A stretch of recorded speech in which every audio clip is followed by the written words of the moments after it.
네, 이제 함께 하나님 말씀 보겠습니다. 오늘 함께 올 말씀은 스가랴 4장 6절과 7절 말씀입니다. 그가 내게 대답하여 이르되 여호와께서 스룹바벨에게 하신 말씀이 이러하니라. 만군의 여호와께서 말씀하시되 이는 힘으로 되지 아니하며 능력으로 되지 아니하고 오직 나의 영으로 되느니라. 큰 산아 내가 무엇이냐? 내가 스룹바벨 앞에서 평지가 되리라. 그가 머릿돌을 내놓을 때에 우리가 외치기를 은총이 그에게 있을지어다 하리라 하셨고. 아멘. 네, 오늘은 오직 나의 영으로 라는 제목으로 올해 마지막 예배이자 또 송구영신 예배 말씀 함께 나누도록 하겠습니다. 매년 송구영신 예배 때마다 우리 성도들과 다음 해의 주제를 나누었습니다. 개척 첫 해 송구영신 예배 때는 길을 만드시는 주라는 주제로 오늘 우리가 함께 찬양하게 되는데요. 2023년을 맞이했습니다. 개척의 이전부터 이후의 모든 과정들이 참으로 길 없는 곳에 길을 만드시는 그 주님께서 앞서가시며 인도하신 은혜를 함께 누릴 수 있었습니다. 다음에는 혹시 기억하시나요? 히브리서 4장의 은혜의 보좌 앞에, 그 앞에 나아갔던 한 해였습니다. 주를 사모하는 심령으로 때를 따라 돕는 은혜를 구하며 주 앞에 나갔습니다. 그리고 올해는 요한복음 15장 말씀으로 내 안에 거하라. 가지가 포도나무에 붙어있는 것처럼 우리도 오직 예수 안에 있을 때에만 열매를 맺을 수 있습니다. 그래서 깨끗함을 추구하라. 주의 은혜로 이미 깨끗해진 우리이지만 삶 속에 영적 질서를 세우고 정결을 추구하는 것, 그리고 주님을 떠나서는 아무것도 할 수 없다는 우리의 무능함을 인정하고 전적으로 주님만 의지하는 한 해가 되기를 함께 나눴습니다. 네, 올해는 옆에 보신 대로 올해 주제가 또 앞에 보신 대로 뭡니까? 네, 오직 성령으로입니다. 처음부터 의도한 것은 아니지만 은혜의 보좌 앞에가 성부 하나님께로 나아가는 것이요, 내 안에 거하라가 성자 하나님 안에 있는 것인데, 올해 이 오직 성령으로를 통하여서 3년 동안 매년 삼위 하나님께 대한 주제로 이어지게 되었습니다. 우리가 오늘 살펴볼 스가랴서는 구약 39권 중에 38번째 말씀으로 구약 역사 전체를 볼 때에도 가장 마지막 부분을 다루고 있습니다. 특별히 에스라와 학개서를 함께 읽으면 굉장히 유익합니다. 이스라엘이 남과 북으로 나뉘고 먼저 아수르에서 북이스라엘이 멸망당한 뒤에 약 130년이 지나서 남유다는 바벨론에 의해서 무너지고 예루살렘 성전까지 완전히 회파되고 말았습니다. 많은 백성들은 바벨론 땅으로 포로로 잡혀가고 말았습니다. 그런데 여호와께서 예레미야 선지자를 통해 주신 말씀대로 이 백성들은 70년이 차서 예루살렘으로 돌아오게 되었습니다. 그것도 이방 왕이었던 바사왕 고레스의 입술을 통해서 그들이 돌아오게 되었습니다. 이 바사왕 고레스가 유대인들의 귀환을 명하면서 이렇게 덧붙였습니다. 에스라 1장 2절 말씀 우리 함께 읽겠습니다. 시작. 바사왕 고레스는 말하노니 하늘의 하나님 여호와께서 세상 모든 나라를 내게 주셨고 나에게 명령하사 유다 예루살렘의 성전을 건축하라 하셨나니. 아멘. 하나님께서 이방왕 고레스를 통해서 예루살렘의 성전을 재건하는 놀라운 계획까지 선포하신 것입니다. 거기다 고레스는 주변 나라들에게 명해서 유대인들이 성전을 지을 때에 필요한 예물들을 공급하도록 명했습니다. 참 나라가 망하고 포로된 땅에서 하나님은 숨어 계신 것 같았으나 그 일하심은 참으로 놀라웠습니다. 이렇게 해서 처음으로 돌아온 자들이 약 4만 2천 명 정도 되었습니다. 그들 중 대다수는 이 바벨론에서 출생하고 자라서 그곳이 더욱더 편하고 익숙한 곳이었을 것입니다. 돌아오는 길은 약 1500km 정도 되는데 4-5개월을 걸릴 그런 먼 거리였습니다. 도적과 야생동물, 안전과 생명을 보장받을 수 없는 위험한 귀한 길이었습니다. 해방되어 다시 고국으로 돌아오는 길이 열렸다면 기쁨으로 당연히 동참했을 거라고 생각하지만 이것이 그렇게 간단한 문제가 아니었다는 것입니다. 그러나 그들은 자라면서 들었던 여호와의 율법, 또 선지자를 통해 주신 약속의 말씀을 붙들고 아브라함이 처음 갈대아우를 떠났던 것처럼 제1의 출애굽 믿음의 여정을 떠난 것입니다. 귀한 믿음의 사람들이었습니다. 하나님의 놀라운 보호하신 가운데 예루살렘에 도착했지만 오래 방치되었던 땅에 정착하려면 생활의 기반부터 다져야 했습니다. 그리고 7개월 후에 제단을 쌓았고 다음 해, 그러니까 약 1년이 지나서 성전 기초공사가 시작되었습니다. 그런데 이 공사가 무려 16년 동안 중단된 일이 발생하고 말았습니다. 가끔 운전하고 가다 보면 유치권 행사라고 큰 현수막이 적혀있는 공사가 중단된 현장을 지나갈 때가 있습니다. 시간이 갈수록 흉물스러운 모습으로 변해갑니다. 16년은 결코 짧은 시간이 아닙니다. 성전 공사가 처음 중단되었을 때는 그것을 바라볼 때에 마음이 힘들었을 것입니다. 어서 빨리 다시 시작해야 할 텐데 라는 안타까움으로 발만 동동 구르는 이들도 있었을 것입니다. 그런데 시간이 지나면 지날수록 그 마음이 무뎌집니다. 불편했던 마음이, 안타까운 마음이 사라지고 그것을 어쩔 수 없는 현실로 받아들이기 시작했습니다. 여러분, 한번 코로나 때를 생각해 보십시오.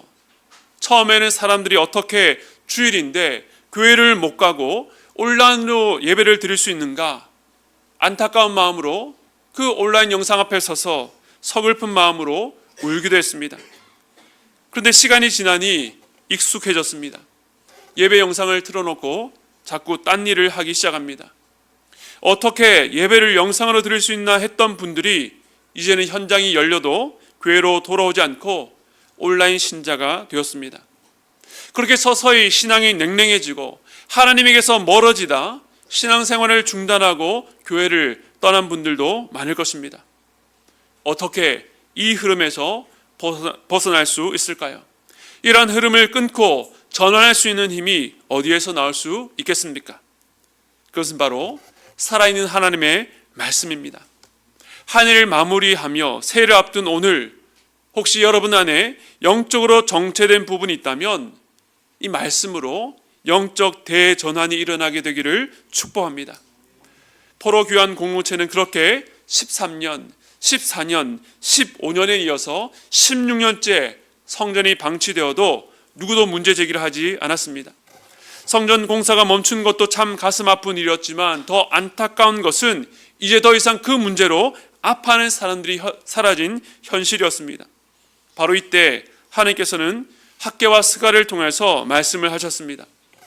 이 두 선지자 모두 비슷한 시기에 성전 재건이라는 주제로 말씀을 전했는데, 이 학개가 좀 더 직설적이고 현실적인 문제를 다뤘다면 스가랴는 이 성전 재건의 의미와 비전에 대해서 좀 더 깊고 먼 미래의 소망까지 전했습니다. 그래서 스가랴서 1장 시작부터 6장까지를 보면 8개의 환상이 이어 나오는데 현실을 뛰어넘은 소망을 보여줍니다. 이 8개의 환상들은 이 교차대구법이라고 해서 목적을 갖고 순서대로 배열이 되어 있는데, 마치 산의 모양처럼 우뚝 솟은 이 가운데 있는 지점을 주목해야 됩니다. 그 부분이 바로 네 번째와 다섯 번째 환상인데, 먼저 네 번째는 포로교환 공동체의 지도자 대제사장 여호수아에게 준 환상이고, 다섯 번째는 스룹바벨 총독에게 주신 환상입니다. 네 번째 환상에서 여호수아가 더러운 옷을 입고 여호와 앞에, 천사 앞에 서 있는데 사탄이 그 여호수아를 대적했습니다. 그런데 여호와께서 사탄을 책망하시고 그 여호수아의 더러운 옷을 벗겨 정결하고 아름다운 옷과 관을 입히시는 환상을 보여줬습니다. 그리고 다섯 번째 환상이 우리가 오늘 읽은 본문입니다. 그 시작이 이렇게 시작됩니다. 스가랴 4장 1절 말씀 우리 함께 읽겠습니다. 시작. 내게 말하던 천사가 다시 와서 나를 깨우니 마치 자는 사람이 잠에서 깨어난 것 같더라. 아멘. 이전 환상에 대해서 골몰하다가 그랬는지 이 스가랴는 혼미한 상태 가운데 있었습니다. 근데 앞서 환상에서 스가랴에게 말했던 천사가 다시 와서 이 선지자를 깨워서 무엇을 보는지 물었던 것입니다. 이와 같이 말씀 앞에 설 때마다 영적으로 무뎌지고 잠든 심령을 깨워주는 은혜가 있어야 됩니다. 하루의 피로로 지금도 졸린 여러분들, 옆에 천사가 되셔서 옆에 분들 좀 깨워주시기 바랍니다. 스가랴가 본 것은 순근 등잔대와 두 감람나무였습니다. 이것을 크게 네 부분으로 나누어서 설명할 수 있는데, 먼저 7 등잔과 그리고 그 위에 기름을 저장할 수 있는 그릇, 그리고 등잔과 그릇을 연결하는 7 관이 있습니다. 즉 이 관을 통해서 기름이 그릇에서 등잔으로 공급되는 구조입니다. 마지막 네 번째가 특이하게도 이 기름 그릇 옆에 오른편과 왼편에 두 감람나무가 서 있었다는 것입니다. 우선 순금 등잔대라고 하면 메노라라고 하는 모세 시대의 성막, 그 안에 있는 순금 등잔대가 생각납니다. 성막에는 창문이 없고 겹겹의 휘장과 덮개로 쌓여 있었기 때문에 등잔대의 불빛이 아니고서는 제사장들이 그 안에서 자기가 맡은 직무를 수행할 수가 없었습니다. 그래서 제사장의 중요한 직무가 이 등잔대의 불이 꺼지지 않도록 잘 관리하는 것이었습니다. 이에 대해서 출애굽기 27장 20절과 21절 말씀 우리 함께 읽겠습니다. 시작. 너는 또 이스라엘 자손에게 명령하여 감람으로 짠 순수한 기름을 등불을 위하여 내게로 가져오게 하고 끊이지 않게 등불을 켜되 아론과 그의 아들들로 회막 안 증거계 앞 휘장 밖에서 저녁부터 아침까지 항상 여호와 앞에 그 등불을 보살피게 하라. 이는 이스라엘 자손이 대대로 지킬 규례이니라. 아멘. 즉 이스라엘 자손들은 감람으로 짠 기름을 준비해야 됐고, 아론의 자손들 제사장들은 그 기름으로 성막 안 등잔대 등불이 꺼지지 않도록 기름을 계속 공급하고 잘 보살펴야 했습니다.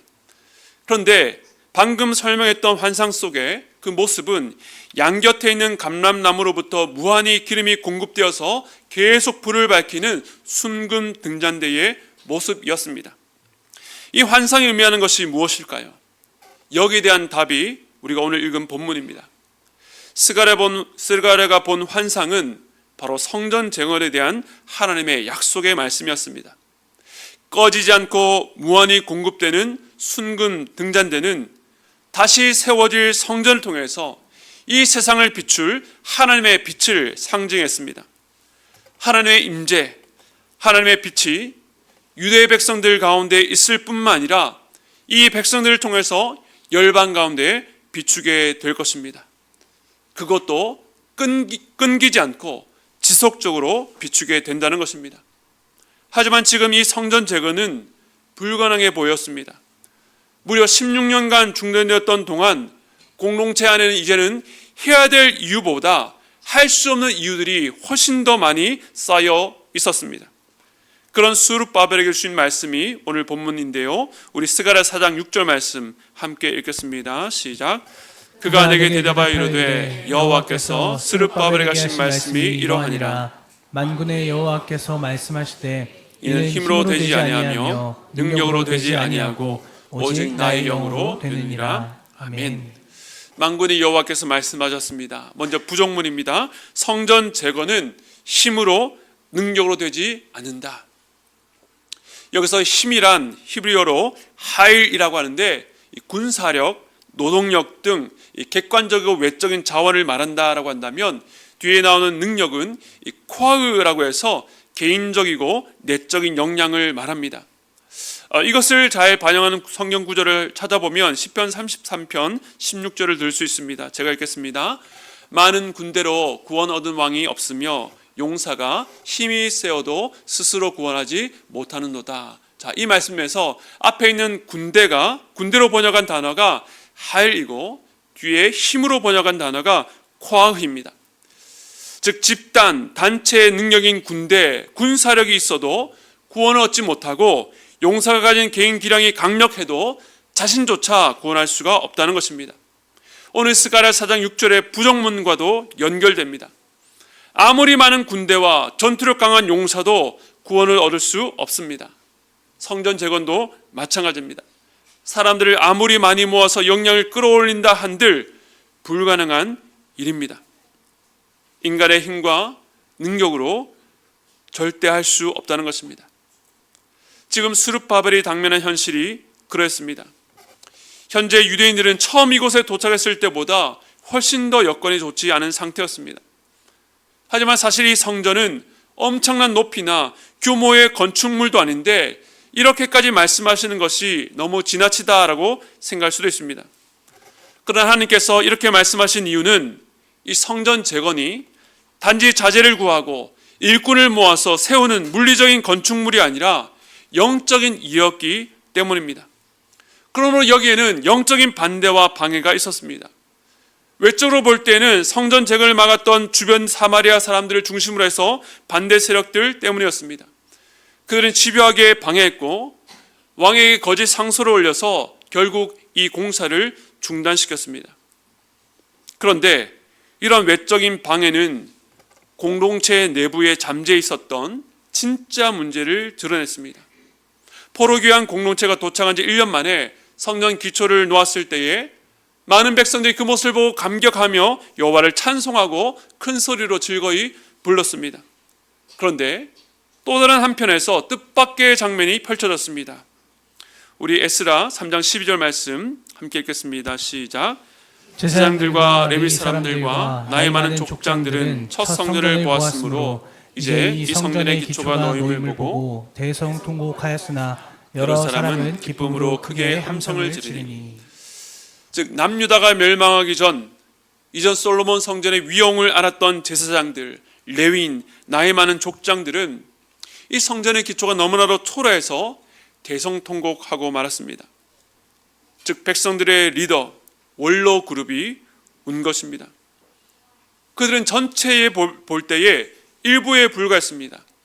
하지만 그 일부의 기대에 미치지 못했던 일, 그 일부가 보잘것없어 하던 성전 건축이 방해받기 시작하자 공동체 전체의 마음이 급격히 무너지고 말았습니다. 한편에는 우리가 어찌 하나님의 일을 시작했는데 이러한 방해를 받을 수 있는가? 하나님을 향한 원망도 있었을 것입니다. 그러다 당장 성전 건축을 할 수 없으니 차선책으로 지금까지 제대로 돌보지 못했던 자기 집과 생업 전선에 뛰어들기 시작했습니다. 우선순위가 바뀌었습니다. 사람들 사이에서 지금은 성전 지을 때가 아니라고 말하는 사람들이 생겼고 이제는 그 생각이 대세가 되었습니다. 그들은 예루살렘으로 돌아온 목적을 상실했습니다. 여러분, 삶의 목적을 상실하면 아무리 성실하게 살고 아무리 열심히 살아도 그 인생은 방황일 뿐입니다. 그 결과 해야 할 일을 버리고 그보다 못한 일과 바꾸어 버렸습니다. 그러한 일들이 무의미하다는 뜻은 아닙니다. 그러나 정말로 해야 될 일을 놓친다면 모든 것을 놓친 것과 마찬가지입니다. 유대인들은 외부의 방해로 내적 동기를 상실했을 뿐만 아니라 가뭄과 기근까지 덮쳐서 그나마 있던 것들도 빈약해졌습니다.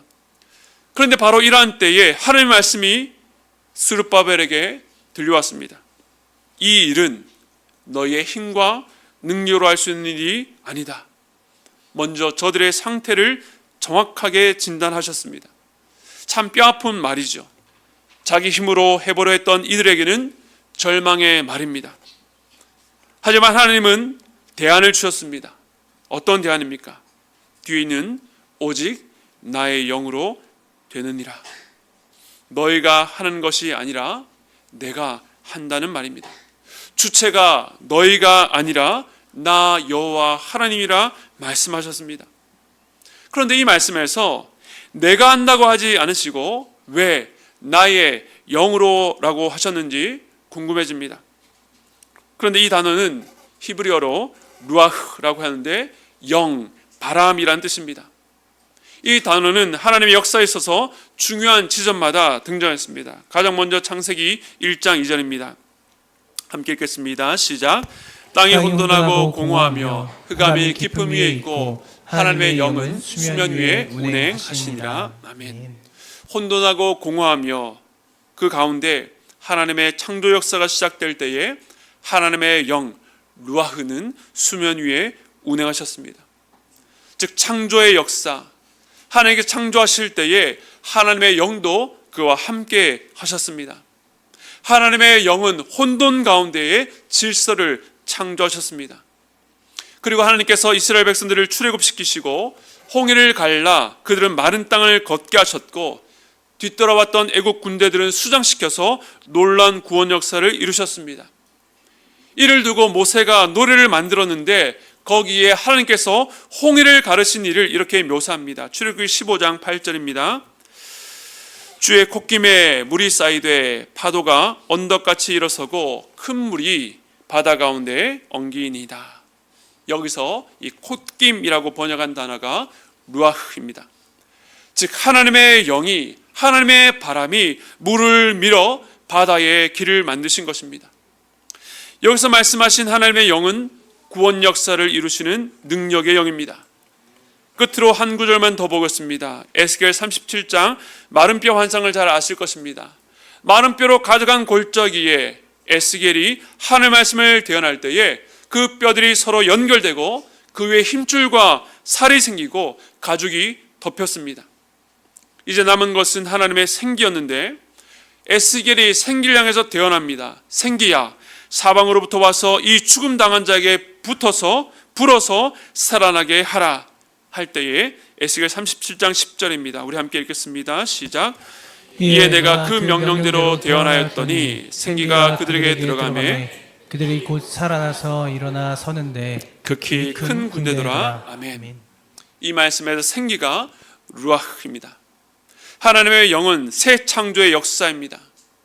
마른 뼈로 가득하여 살아나리라고는 전혀 기대할 수 없는 골짜기에 그들을 살리셔서 군대를 일으키셨습니다. 지난 시간에 숨어 계신 하나님에 대해서 말씀을 나눴는데 하나님의 영, 성령이야말로 자신을 감추시는 하나님이십니다. 그러나 성령님은 모든 하나님의 역사 가운데 함께 계셨습니다. 없는 것을 있게 하시는 창조와 노예에서 건져내시는 구원과 완전히 죽은 것을 다시 살리시는 새 창조의 자리에 성령께서 계실 뿐만 아니라 그곳에 운행하시며 숨을 불어넣듯 살리시고 살려내는 역사를 행하신 것입니다. 오늘 말씀에서도 마찬가지입니다. 공사가 중단되어 이미 죽은 지 오래된 것 같은 성전의 귀초만 횡황이 남은 그 성전 재건의 현장, 살아날 소망이 보이지 않았습니다. 그런데 그곳에 사람의 힘과 능력이 아닌 오직 나의 영으로 다시 일으켜 세우리라고 약속하신 것입니다. 이어 나오는 말씀은 이 약속이 어떻게 성취되는지 보여줍니다. 스가랴 4장 7절 말씀 우리 함께 읽겠습니다. 시작. 큰 산아 내가 무엇이냐 내가 스룹바벨 앞에서 평지가 되리라. 그가 머릿돌을 내놓을 때에 우리가 외치기를 은총이 그에게 있을지어다 하리라 하셨고 아멘. 하나님께서 명하십니다. 큰 산아 내가 무엇이냐 내가 스룹바벨 앞에서 평지가 되리라. 여기서 말한 큰 산은 스룹바벨 앞에 놓인 장애물을 말합니다. 큰 산이 있으면 잘 넘어가거나 피하는 것을 먼저 생각할 것입니다. 그런데 하나님께서는 그 누구도 생각지 못한 큰 산이 평지가 되는 놀라운 일을 선포하셨습니다. 그것은 스룹바벨이 장애물을 없애버리거나 잘 피한다는 뜻이 아닙니다. 하나님께서 직접 그 산을 평지로 만드십니다. 성전 재건을 행하는데 거침이 되는 모든 장애를 납작하게 만드실 것입니다. 그리고 스룹바벨이 머릿돌을 내놓을 때에 무리들이 외칩니다. 은총이 그에게 있을지어다. 16년 전 성전의 기초를 놓을 때에 기뻐하는 자들도 있었지만 그것이 초라하여 대성통곡하는 자들도 있었습니다. 하지만 머릿돌, 성전의 마지막 돌인 모퉁이 돌을 내놓을 때에 곧 성전이 완성될 때에 무리들이 은총이라고 외칠 것입니다. 처음부터 끝까지 은혜라는 것입니다. 이 공사가 사람의 힘과 능력으로 이루어진 공사가 아니기 때문에 사람들이 이 성전의 완성에서 오직 하나님의 은혜만을 발견하고 그것을 높여 찬양하게 될 것입니다. 하나님께서는 이미 완성된 성전을 바라보셨습니다. 이후에 16년간 중단되었던 성전이 4년 만에 재건되었습니다. 그렇다면 이 사건이 2026년을 앞둔 오늘 살아가는 우리에게 어떤 의미가 있습니까? 스룹바벨이 지은 성전 이후에 헤롯이 수십 년간 화려하게 지은 성전도 모두 무너지고 지금은 통곡의 벽만 남아 있습니다. 결국 이렇게 무너지고 말 것을 다시 지은들 무슨 소용이 있냐라고 말할 수 있습니다. 그러나 스가랴에게 주신 환상은 그가 살아가는 시대를 넘어서 더 민 미래를 가리켰습니다. 오늘 환상 속에 등잔대를 다시 주목할 필요가 있습니다. 출애굽기에 나오는 순금 등잔대는 각 부분을 따로 만들어서 조립하는 형태가 아니라 순금 한 덩어리를 두드려 만들었습니다. 원래 한 몸 하나라는 의미입니다. 그리고 신약 시대로 넘어와서 계시록 1장을 보면 요한의 환상 중에 7 금촛대를 보았는데 이것은 7 교회를 말한다라고 말합니다. 출애굽기에 나오는 등잔대는 하나의 몸통에서 나와서 7 줄기로 있는 모습인데 이 계시록에는 별개로 떨어져 있는 7 금촛대로 보입니다. 그런데 인자 같은 이 바로 예수님께서 그 사이를 거니십니다. 즉 7 금촛대 7 교회를 모두 예수님의 통치와 돌봄 아래 있다는 것입니다. 그리고 계시록 4장에 가면 이와는 관련해서 새로운 이미지가 나옵니다. 우리 계시록 4장 5절 말씀 함께 읽겠습니다. 시작. 보좌로부터 번개와 음성과 우레소리가 나고 보좌 앞에 켠 등불 7이 있으니 이는 하나님의 7 영이라. 아멘. 사도 요한이 성령에 이끌려 하늘 보좌로 올라가서 본 환상입니다. 그런데 그 보좌 앞에 켠 등불 7이 있었는데 이것은 하나님의 7 영이라고 말합니다. 성경에서 7이라는 숫자는 완전수인데 즉 7 영이라고 하는 것은 완전한 영, 바로 하나님의 영, 성령을 의미합니다.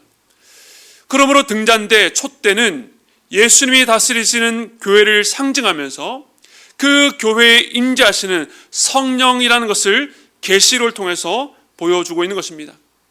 성경 66권의 마지막 책 계시록에 나타난 이 모습을 보여주는 것이 바로 오늘 스가랴 4장의 환상입니다. 순금 등잔대와 거기에 무한히 공급되는 2 감람나무. 나중에 스가랴가 천사에게 이 2 감람나무가 무엇인지 물었을 때에 천사가 이렇게 대답했습니다. 4장 14절에 이르되 이는 기름 부음 바른 자 둘이니 온 세상의 주 앞에 서 있는 자니라 하더라. 즉 2 감람나무는 기름 부음 바른 자 둘입니다. 우선은 당시에 기름 부음 바른 자 4번째와 5번째 환상의 대상인 대제사장 여호수아와 왕의 역할을 했던 스룹바벨 총독을 말합니다. 하지만 이들이 가리키는 궁극적인 대상은 참된 대제사장이시며 참된 왕이신 예수 그리스도입니다. 그러므로 감람나무로부터 등잔대의 불이 꺼지지 않도록 기름이 무한히 공급된다는 환상은 장차 참 감람나무 대신 예수님께서 등잔대인 교회에 성령을 부어주실 사건을 가리키는 것입니다. 여기에 대해서 우리는 지난 요한복음 말씀을 통해서 배웠습니다. 요한복음 15장 26절에 이렇게 말합니다. 우리 함께 읽겠습니다. 시작. 내가 아버지께로부터 너에게 보낼 보혜사 곧 아버지께로부터 나오시는 진리의 성령이 오실 때에 그가 나를 증언하실 것이요. 아멘. 주님께서 십자가에서 죽으시고 부활하셨고 승천하셔서 약속대로 성령을 보내셨습니다. 진리의 성령이 교회에 부어지면 교회는 진리 대신 예수님의 빛을 세상에 나타내고 증거하는 증인 공동체가 됩니다. 교회는 어두운 세상 가운데 예수님이란 빛을 비추는 등잔대입니다. 이 그림을 보여주는 것이 오늘 4장의 환상인 것이죠. 그러므로 이 환상은 그날 스룹바벨에게만 주신 말씀이 아니라 이 땅의 모든 교회와 모든 성도에게 주신 비전입니다. 우리는 예수님 믿으라고 복음을 전해야 됩니다. 그러나 복음은 그 문장만으로 다 담을 수 없고 그리스도인 우리의 존재와 삶을 통해서 예수님이 누구신지 그분이 행하신 일이 무엇인지를 증거해야 합니다. 이 일은 우리 힘과 능력이 아니라 오직 나의 영으로 하나님의 영, 성령으로만 가능한 것입니다. 앞서 하나님께서 내가 하겠다가 아니라 나의 영으로 되느니라고 말씀하신 이유가 여기 있습니다. 물론 구약시대에 하나님께 나타나셔서 일하신 역사는 참으로 놀랍고 기이했습니다. 그러나 지금 우리가 살아가는 이 시대는 지난 모든 역사 속에 하나님께서 가장 강력하고 능력 있게 일하시는 시대입니다. 그것은 우리에게 부으신 성령 때문입니다. 하나님께서 자기의 영을 부으신 이들, 교회를 통해서 하나님의 놀라운 역사를 이루시는 것입니다. 하나님께서 우리와 같이 연약한 자를 통해서 당신의 영광과 능력을 세상 가운데 나타내신다는 것입니다. 그러므로 주의 영이 있는 곳에 참된 자유와 치유와 회복이 일어납니다. 우린 비록 상처가 많고 실패하고 부서지기 쉽지만 우리에게 부으신 성령은 혼돈 속에 질서를 세우시며 절망과 실패에서 건져내고 이미 죽어 더 이상 소망한 곳에 새 생명의 역사를 일으키십니다. 2025년의 끝자락, 2026년을 앞두고 여러분은 어떤 도전 앞에 있습니까? 이제 내년이 되면 저희 집에 초등학생, 중학생, 고등학생이 생깁니다. 아이들이 자랄수록 점점 치열해지는 경쟁 구도 속에서 이제는 부모의 돌봄을 벗어나 학교와 학원, 또 세상에서 친구들의 말에서 주입되는 말에 흔들리고 불안해하는 모습을 보면 부모로서 참 마음이 무겁고 힘듭니다. 옆에서 격려하고 기도하지만 역부족을 느낄 수밖에 없습니다. 초등학교에서 중학교로, 그리고 고등학교와 대학교로, 직장과 세상에서 우리의 다음 세대들은 결국 자기 앞에 큰 산을 마주할 때가 옵니다. 예수의 빛을 내지 못하도록 가로막는 큰 산입니다. 그런데 세상은 그런 산을 만날 때에 자신의 힘과 능력을 키워서 그 산을 뛰어넘으라고 말합니다. 하지만 우리가 가르쳐야 될 것은 사람의 힘과 능력이 아니라 오직 성령을 의지하는 것입니다. 무리가 은총이라고 외쳤던 것처럼 오직 하나님의 은혜가 우리 아이들 앞에 있는 큰 산을 평지로 만들며 세상 가운데 빛을 비추길 기도하게 되는 것입니다. 그러나 이것은 우리 아이들만의 이야기는 아닙니다. 스룹바벨과 유대인 공동체에게 16년이라는 정체된 시간처럼 여러분의 삶 속에서 이와 같이 정체된 시간이 있을 것입니다. 2025년을 시작할 때에 올해는 좀 다르길 기대하며 시작했지만 여전히 그 테두리, 한계와 정죄, 낙심과 두려움에서 벗어나지 못하고 쳇바퀴 돌듯 휩싸여진 부분이 있다면 올해 주제 말씀을 붙들고 주님 앞에 나아가는 여러분 되시기를 바랍니다. 저희 교회 이름이 153인데 그 안에 목회 철학을 담았습니다. 먼저 1은 교회의 핵심 가치요, 5는 우리의 존재됨, 그리고 마지막 3은 어떻게라는 방법론을 담았습니다. 그중 마지막 세 번째가 성령의 능력으로입니다. 성령을 의지한다는 말은 하나님께서 불완전한 우리에게 영광스러운 하나님의 교회를 맡기실 수 있는 근거요, 하나님의 자신감입니다. 우리가 가진 것은 한계가 있고 금세 바닥이 드러날 수밖에 없지만 그 위에 성령이 임재할 때에 우리의 기대와 이상을 뛰어넘는 놀라운 역사가 나타나게 될 것입니다. 그러므로 사랑하는 성도 여러분, 다가올 2026년 만군의 여호와께서 말씀하시되 이는 힘으로 되지 아니하며 능력으로 되지 아니하고 오직 나의 영으로 되느니라, 이 말씀을 붙들고 오직 성령으로 나아가는 저와 여러분 되시기를 주님 이름으로 축원드립니다.